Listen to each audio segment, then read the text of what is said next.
So I'm hiking here in the middle of this deep canyon known as Nahal Kefira. And the question I want to ask is, what does this place have to do with P'rashat ניצבים? We read in P'rashat ניצבים, from those that cut the lumber to those that draw the water. Now Rashi says something interesting about this hoteb aitzecha and shoeb meimecha.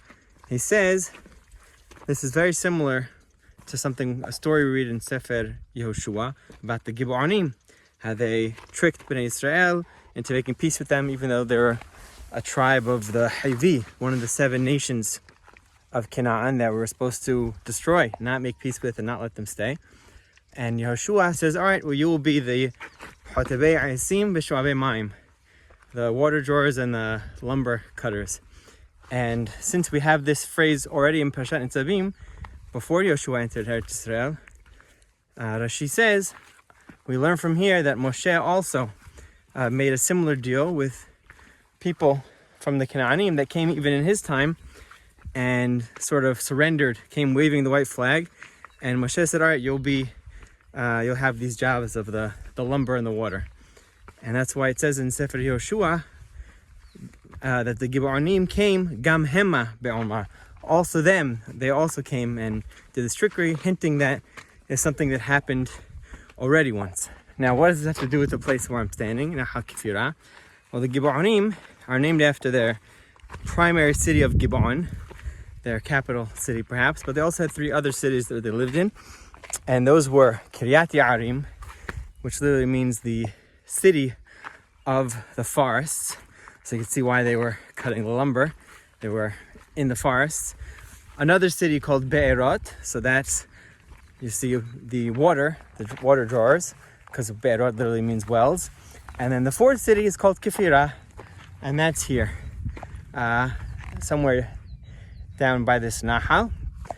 But also something interesting that we see very well in this area is the characteristic hills. I like to call them the shoulder mountains. Why do I call them the shoulder mountains?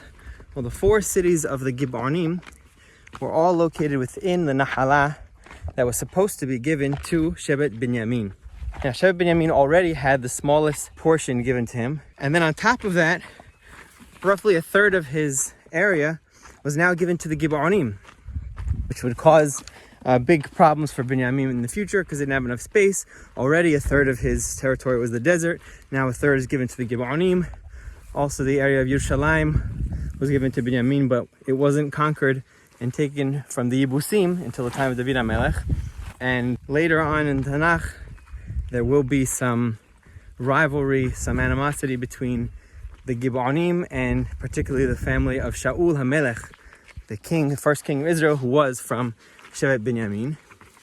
And what I like about these mountains, what you see, is it reminds us something that it says in the Torah. We read in Vezot HaBeracha. It says about Binyamin, Yedid Adonai yishkon lebetach alav, hafev alav kol hayom, uben ketefav shachen. Rests between his shoulders. So now traditionally I always understood this the way Hazal tell us, that this hints to Har HaMoriah or Har HaBayit. The Beit Mikdash is sort of between the shoulders of Binyamin, because that's where Har HaBayit is located. It's on a spot that's between 2 other mountains, Har HaZeitim and Har Sion, they're known as nowadays. And that's where, God rests. But I read this Perush in Da'at Mikra, that perhaps Al Pi HaPeshat, it's talking about Binyamin himself. Binyamin himself dwells between the shoulders. What does it mean, between the shoulders? Well, when you come here into this area of Nahal Binyamin, you see the shoulders.